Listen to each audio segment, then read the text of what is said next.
Breaking, Galaxy Z Fold 2 One UI 3.0 stable update starts rolling out. Samsung has started rolling out the Android 11-based One UI 3.0 stable update to the Galaxy Z Fold 2 today. The company had first released the One UI 3.0 beta update to registered Galaxy Z Fold 2 users in South Korea a couple of months ago. The One UI 3.0 stable update has been released for the Galaxy Z Fold 2 in Germany. The new software update, which has firmware version F916BXXU1CTLL, brings Android 11 in the January 2021 security patch to the foldable device.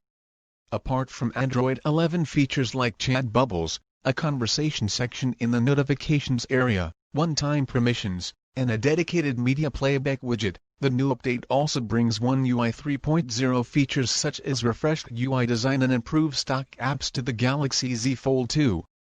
If you are a Galaxy Z Fold 2 user in Germany, you would have already received a notification for the update.